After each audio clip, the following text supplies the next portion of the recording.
ese atentado usando mercenarios de naturaleza militar, y otra que es precisamente la que hace esa operación de cobertura manipulando la opinión pública. Pero me gustaría preguntarle cuáles fueron esos grandes movimientos previos al 11 de marzo. Vamos a ver, el 11M, pues mucha gente se pone a pensar, pues ¿quién lo hizo? Al-Qaeda, ETA, el PSOE, Marruecos, Francia. Yo creo que hay que olvidarse un poco de teorías conspiratorias. No lo hizo Marruecos, no lo hizo el PSOE. Y en cuanto a participación de países externos, hay que perder un poco de vista la cuestión nacional y pensar más en términos de grupos de poder que trascienden las fronteras nacionales. ¿Por qué sabemos que el 11M se ideó fuera de España? ¿Por qué sabemos que la orden vino desde fuera de España? Pues por una sencilla razón, por otro golpe de Estado que se produce exactamente 4 días antes. El 7 de marzo de 2004 se produce en Guinea Ecuatorial un intento de golpe de Estado absolutamente demencial, y cuando digo demencial, es demencial, en el que una serie de mercenarios, fundamentalmente sudafricanos, pero había también algún alemán, algún inglés, etcétera, etcétera, tratan de dar un golpe contra Obiang, en Guinea, para instalar a Severo Moto en el poder. 4 días antes del 11M, es decir, 7 días antes de las elecciones, 6 días antes de las elecciones en España. Bueno, ¿por qué digo que es demencial ese intento de golpe de Estado en Guinea Ecuatorial? Pues porque todo el mundo sabía que se iba a producir. Lo sabían los servicios secretos americanos, el gobierno americano, los servicios secretos españoles, el gobierno español, los servicios secretos británicos, el gobierno británico, los servicios secretos franceses, el gobierno francés. Lo sabía la oposición guineana, los múltiples partidos de la oposición guineana. Todo el mundo estaba al tanto de que se estaba preparando un golpe de Estado en Guinea para el 7M.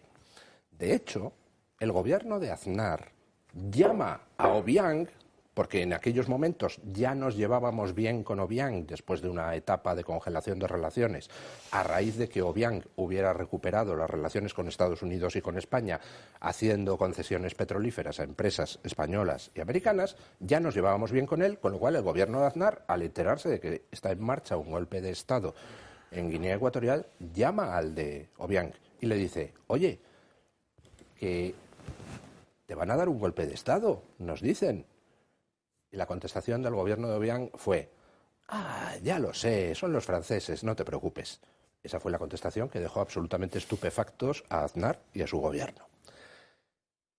Bueno, todo el mundo sabía que se iba a producir y a pesar de eso, el golpe sigue adelante y, por supuesto, cuando los mercenarios sudafricanos desembarcan allí en Malabo, en Guinea Ecuatorial, automáticamente les cogen a todos y van al Trullo, donde, por cierto, uno de ellos murió porque el trato no debía de ser muy bueno. Bueno, ¿qué fue lo que declaró uno de los jefes inglés de ese grupo mercenario en el juicio? Que tenían orden de hacer ese golpe de Estado en Guinea antes de las elecciones en España. Entonces ahora pensemos en esa cosa. Alguien organiza, antes de las elecciones en España, un golpe de Estado que era una farsa en Guinea, que lo sabe todo el mundo que se va a producir, y dices, ¿y por qué? Pues hombre, muy fácil. Porque si tú organizas un golpe de Estado en Guinea Ecuatorial, ex colonia española, con mucho vínculo con España, pues tienes la excusa perfecta para que por territorio español transiten mercenarios. Si alguien hubiera detectado algún mercenario de los que luego ejecutan el 11M en territorio español en las fechas previas, la contestación habría sido muy simple. No te preocupes, son los que van camino de Guinea Ecuatorial. Es decir, se pone en marcha una operación de cobertura bastante cantinflesca, pero muy efectiva, antes del 11M, para tener la excusa para que los mercenarios puedan por España moverse sin que nadie les llegue a toser. Por eso sabemos que hubo conexión internacional. ¿Quiénes estaban en ese golpe de Estado de Guinea Ecuatorial? Es espectacular. Estaba el hijo de Margaret Thatcher. Estaba implicado y fue juzgado por ello. Estaban políticos vinculados al Partido Laborista británico. Empresarios africanos vinculados al Partido Socialista francés. Es decir, había ahí una amalgama de gente que al final dices, ¿qué tienen en común? Pues lo que tienen en común es simplemente intereses de dinero y de poder. Punto. No hay intereses franceses, ni españoles, ni ingleses. Se junta gente con dinero y te organiza operaciones. Y esos mercenarios sudafricanos ya habían participado en otros golpes de Estado en otros países africanos en fechas anteriores. Pero el golpe de Estado de Guinea no estaba destinado a triunfar. Era un golpe que se quería que fracasara. Y se quería que fracasara porque era una mera cobertura. ¿Cobertura para qué? Para los mercenarios que tenían que ejecutar el 11M. ¿Sabremos alguna vez quiénes son esos mercenarios? Pues no, yo creo que no los pillaremos nunca. Y si los pilláramos, tampoco sabrían quién les contrató, porque ese tipo de mercenarios se contratan, por ejemplo, en el mercado de Ámsterdam, y tú dices, contrato esta operación, te la hacen limpiamente y no saben quién ha pagado ni quién ha contratado. Hay una serie de intermediarios y el mercenario en cuestión no hace nada. ¿Qué estalló en los trenes? En los trenes, si recuerdan ustedes durante el juicio, todo eso patética discusión sobre ¿fue dinamita, fue gomado seco o fue titadine? Si fue gomado seco es Al-Qaeda, si fue titadine fue ETA. Mentira, todo es mentira. No estalló dinamita, no estalló ni gomado seco ni titadine. Y me remito a la declaración primera de Cáceres Vadillo, jefe de los TEDx de Madrid, que en junio de 2004 declara ante el juez del Olmo, el instructor del caso, cuando le preguntan ¿qué explosivo se ha utilizado? La contestación de Cáceres Vadillo fue inmediata y espontánea. Dice, pues no se ha usado dinamita, se ha usado un explosivo tipo C2 o similar que tienen una mayor velocidad de detonación. Es decir, no fueron bolsas, bomba llenas de kilos de dinamita, fueron artefactos bien construidos, con explosivo militar, y que se hicieron estallar pues con un mando a distancia y con los trenes a la vista estando parados en las estaciones. Eso fue la operativa del atentado, pero insisto, dudo mucho de que lleguemos algún día a poder detener a esos mercenarios. Eso es la masacre en sí. Ahora, lo que pasó después de la masacre. Lo que pasa después de la masacre es que se da la orden de destruirlo todo. Y se da la orden de destruirlo todo pues porque para que la operación que se iba a hacer en Madrid triunfara, pues también hacía falta un cierto contacto con las cloacas del Estado español. Y tenemos constancia de que ese contacto se produjo porque en vísperas del 11M hubo algunas cosas muy curiosas. Por ejemplo, las declaraciones de José Blanco el 22 de febrero de 2004, que las sacó el Confidencial Digital, donde José Blanco, por entonces creo que era, no sé si era secretario de organización del PSOE o encargado del tema electoral, no me acuerdo. Pero hace unas declaraciones muy curiosas el 22 de febrero. Eran unas elecciones donde se preveía que el Partido Popular ganara con claridad y José Blanco dice la frase más o menos que tranquilos porque va a haber un supermisil electoral relacionado con la lucha antiterrorista.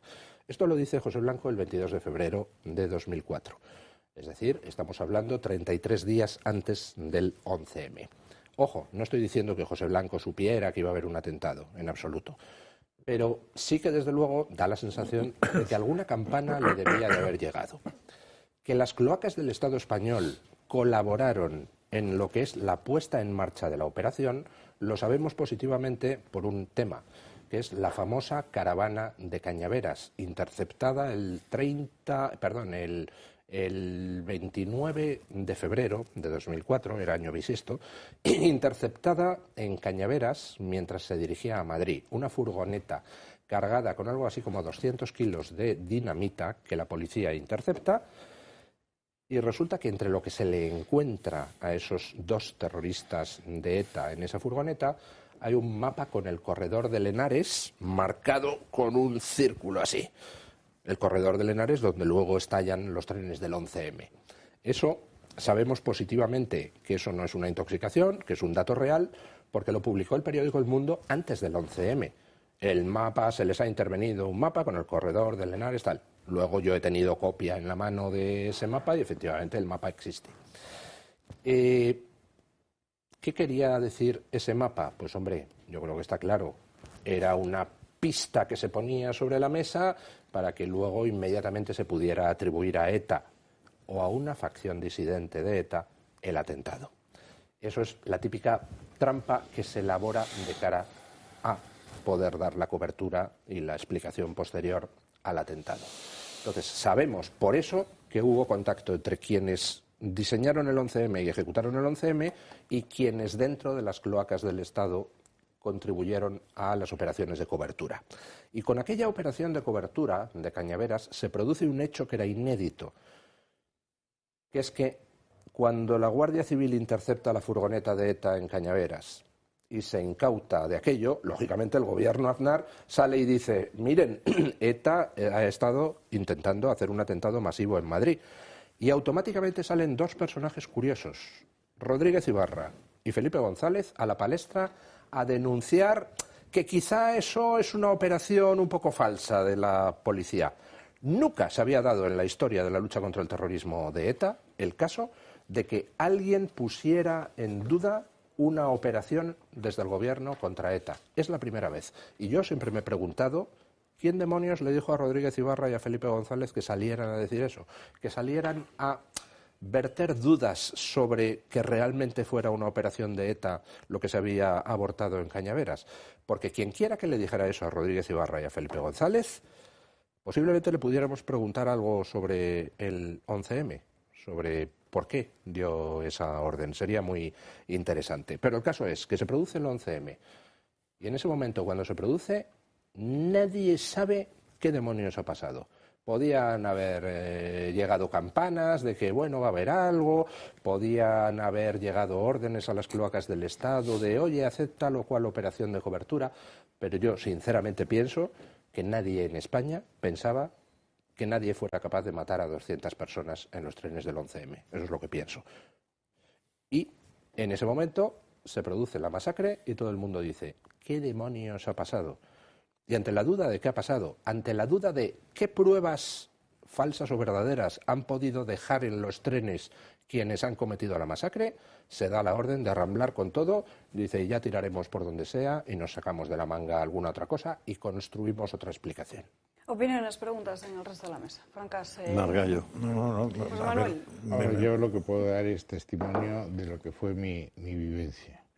Yo acompañé en esa campaña electoral al candidato, a Mariano Rajoy, en un avión muy pequeño alquilado por el partido, en donde estaba con persona fija siempre Belén Bajo, que era la jefa de prensa, y alguna vez recuerdo que estaba también Ana Mato. Miércoles, justo antes del atentado, nosotros veníamos de Huesca y Barcelona. Llegamos a Torrejón hacia las 10:30 de la noche, estaba Pedro Arruela, y nos dijo que, bueno, que las cosas iban muy bien, que teníamos mayoría absoluta y que no había ningún problema. Todo ese tiempo en que yo estuve en el avión, comía y cenaba con el candidato, jamás se insinuó que podía haber un atentado de este tipo que cambiase la suerte electoral. Es decir, eso desde luego, en aquel contexto no era algo previsible. Tan no era previsible, la anécdota te contaré que Mariano Rajoy tenía en su casa entonces a su padre, porque consideraba que íbamos a ganar las elecciones. Luego ya el sábado le dijo que eso no iba a ser así. Al día siguiente íbamos a ir a Sevilla, a San Sebastián primero y a Sevilla después en el avión. Yo recuerdo muy bien porque el discurso era un poco el discurso de la nueva frontera de Kennedy. Todo lo que ha hecho el gobierno Aznar está muy bien, pero ahora los tiempos son nuevos, requieren nuevas soluciones. Entonces, cuando voy a salir a Génova para ir a Torrejón y coger el avión, me entero de lo que está pasando y me voy a Génova. Yo era muy amigo de Juan Cotino. Juan Cotino había sido director general de la policía, entonces era delegado del gobierno. Juan Cotino estaba soltero y él confraternizaba mucho con la Policía Nacional a todos los niveles. Y yo le llamé y dije, oye, esto no está ni medio claro, vente aquí.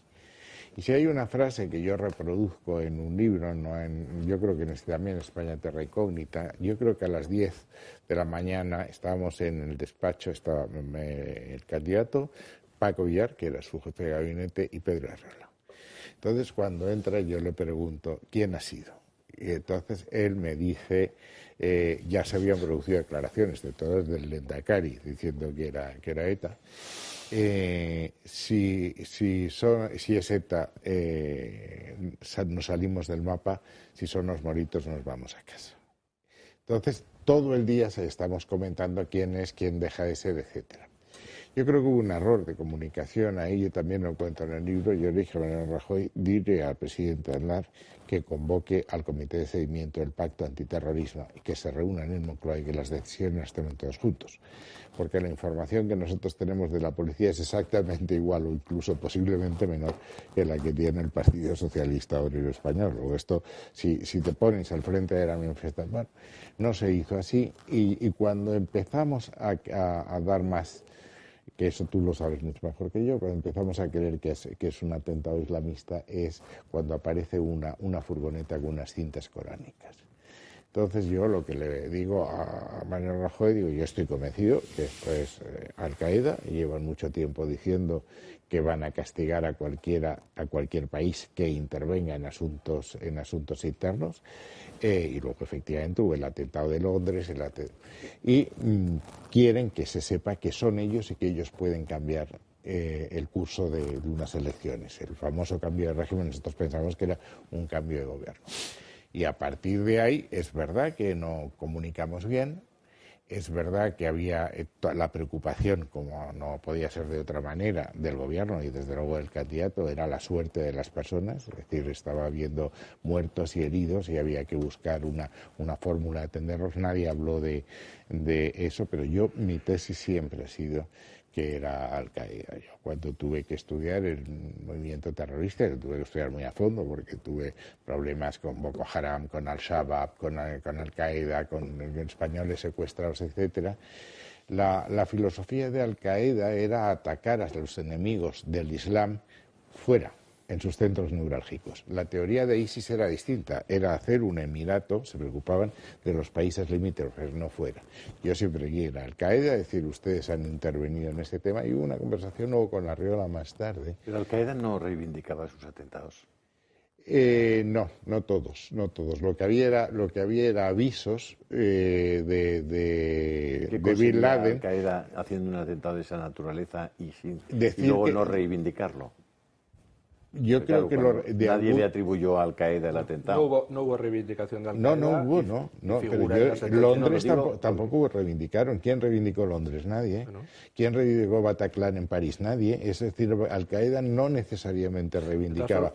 Dejaba la sombra de que podía ser. Si no reivindicaba, podían ser todos. No, es que esto es muy complicado. Es que, decir, yo, por ejemplo, los que sí conocí en tema de secuestro de personas nuestras, es que intervenían 4 movimientos. Se iban pasando unos a otros hasta que al final llegabas a la persona con la que tenías que hablar. Pero yo no he investigado esto, yo te he contado lo que yo vivía en primera persona.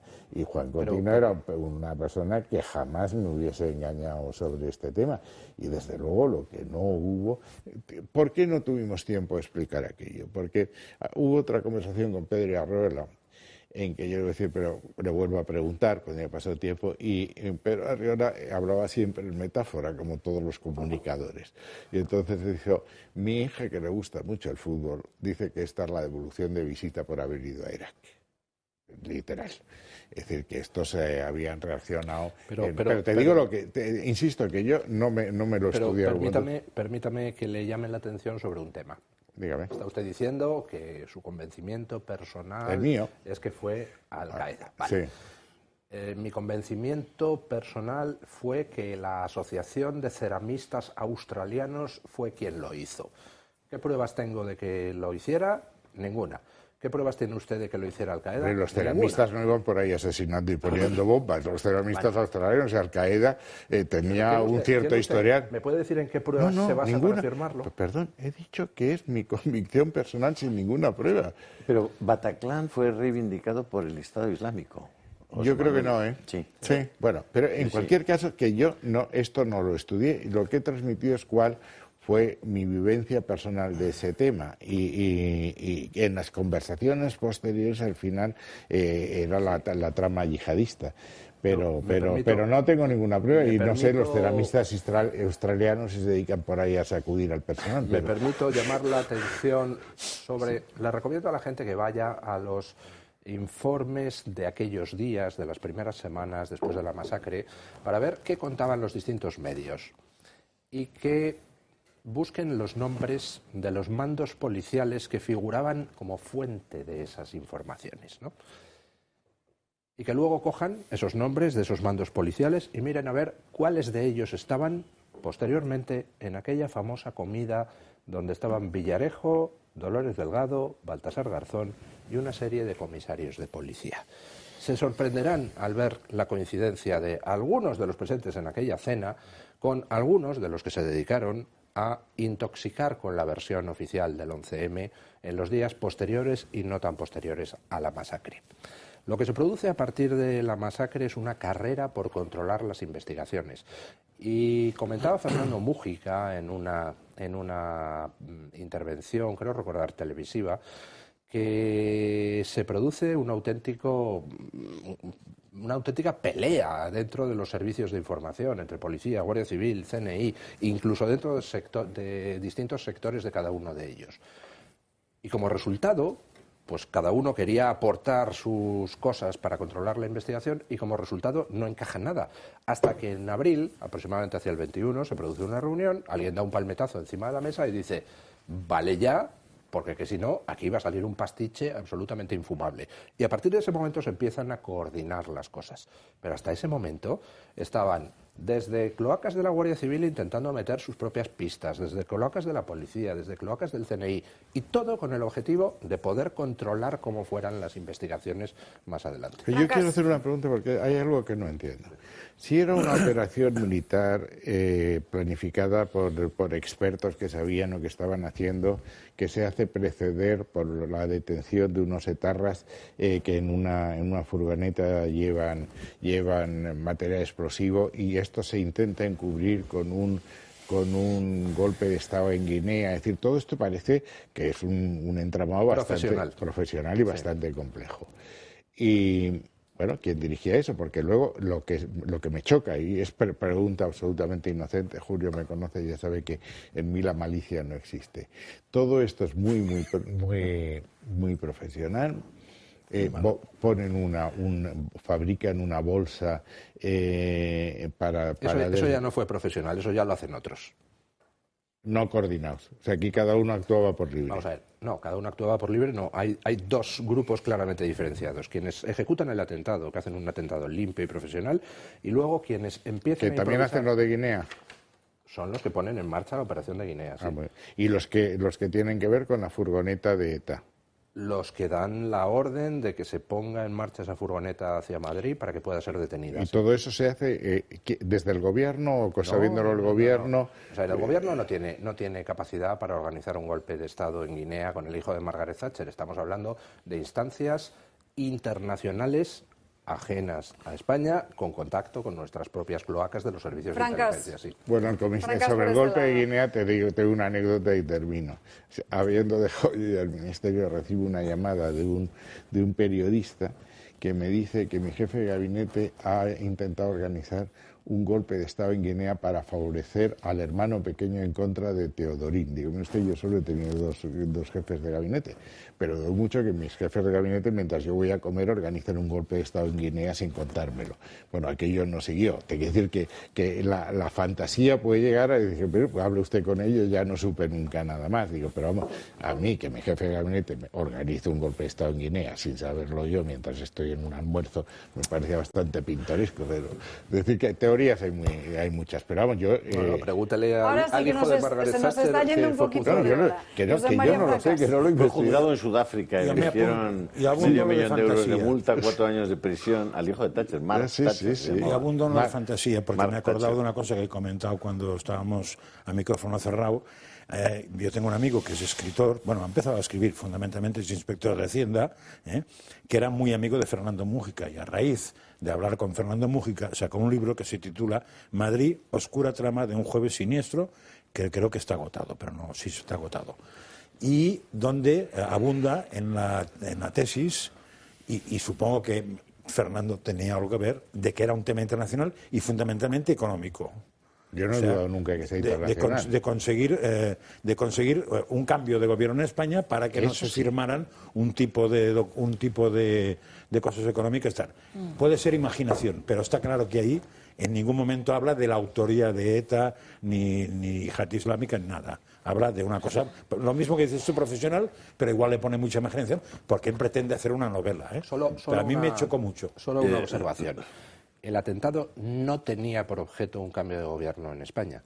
Eso era secundario. Eso lo consigue José María Aznar con su comportamiento. El atentado tenía por objeto poner en marcha una operación similar a lo que pasó con el atentado de Omagh, otro atentado de falsa bandera, que se utiliza para dar el empujón definitivo a los acuerdos de paz en Irlanda. Cuando se produce el 11M, el plan A no era que el PP perdiera las elecciones. El plan A era, como pasó en Omagh, en Irlanda, echarle la culpa a una facción disidente de ETA, del atentado. Y habría salido todo el mundo a condenar a esa facción, incluida a ETA. Fíjense lo que pasó en la mañana del 11M. Salen a culpar a ETA... ¿Y entonces el gobierno qué hace? Ahora le cuento lo que hace Aznar. No, lo que va a hacer... Salen a culpar a ETA el Lehendakari y Barreche. Lo oí por la radio. Sí, señor. Sí. A las 9 los sindicatos, UGT y comisiones, la conferencia episcopal, los partidos separatistas catalanes, el PSOE, todo el mundo sale a culpar a ETA. Curiosamente, el que no sale a culpar a ETA es Aznar. Aznar no salió a decir ETA ha sido, al contrario. Durante esa mañana resulta muy recomendable escuchar la fonoteca de la SER de aquel día y escuchar las exhortaciones que hace Iñaki Gabilondo a lo que él llama un tiempo nuevo, donde dice es el momento de cerrar filas todos, de llegar a un pacto y de entonces proceder a los cambios necesarios para pacificar esto, porque no puede ser que sigamos enredados en el tema del terrorismo, etcétera, etcétera. Más o menos ese era el mensaje. No estoy diciendo palabras literales porque no me acuerdo. Bueno, a mediodía Aznar sale a hacer su primer discurso después del atentado y les recomiendo a ustedes que vayan, está por ejemplo en la web del Mundo, y que se lean ese discurso atentamente. En ese discurso hay una frase espectacular. Aznar dice, y esta frase sí es textual, España no va a cambiar de régimen ni porque los terroristas maten ni para que dejen de matar. Pónganse ustedes en la mañana del 11M. Acaban de matar a 193 personas. Y Aznar dice, España no va a cambiar de régimen. ¿De qué está hablando? Pero oiga, que acaban de matar a 193 personas. ¿Quién le ha dicho a usted que tengamos que cambiar de régimen? El ministro de Interior... Bueno, termino y ahora le doy la ministra de Exteriores. Aznar habla con todos termina los medios. Termina Luis el argumento y luego va Margallo. Vale. Dice, España no va a cambiar de régimen. ¿De qué está hablando? Dicen, ni porque los terroristas maten, vale, acaban de matar a 193 personas, ni para que dejen de matar. Un momento, que acaban de matar a 193 personas. ¿Es que alguien le ha dicho a usted, si cambiamos de régimen dejan de matar?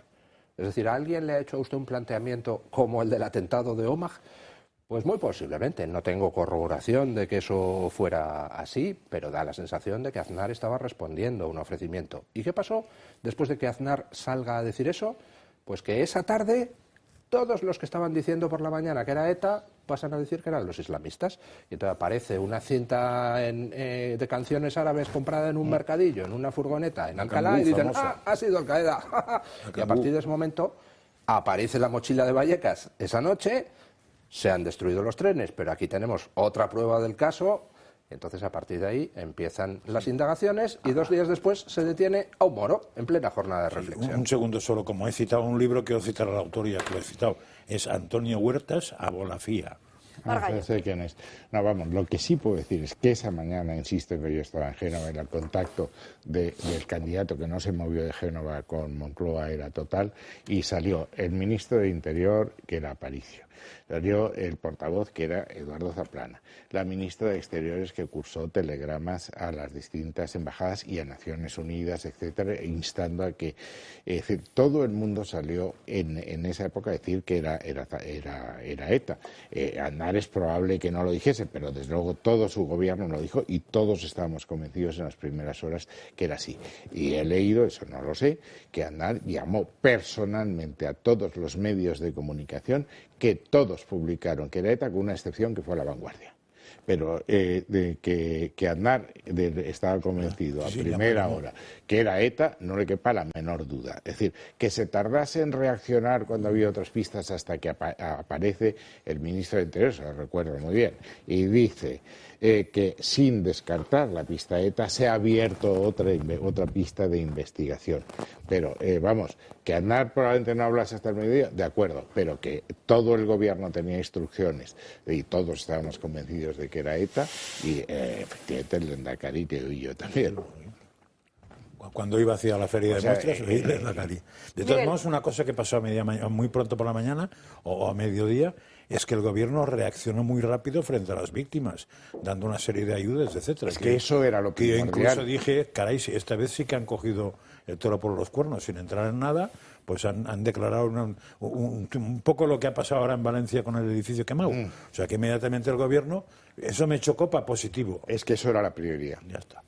No digo más. A mí me gustaría saber, es la opinión de Luis del Pino, sobre esta especie como de campaña que empezó hace una semana, es decir, El País, gran portada, 8 días antes de recordar este día del 11M, y sobre todo los medios de la izquierda,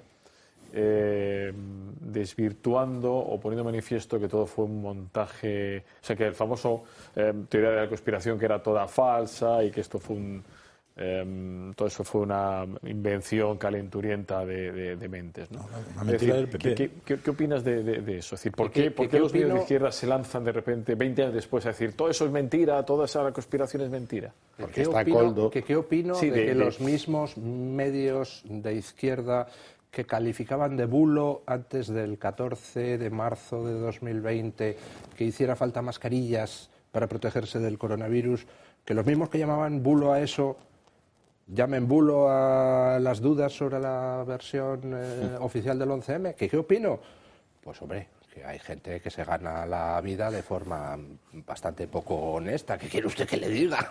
Vamos a ver, aquí para bulo, el de una versión oficial que resulta que ni es completa, ni explica todas las dudas que existen, que entra en contradicciones y que sobre todo se basa en una prueba demostrablemente falsa, la mochila de Vallecas.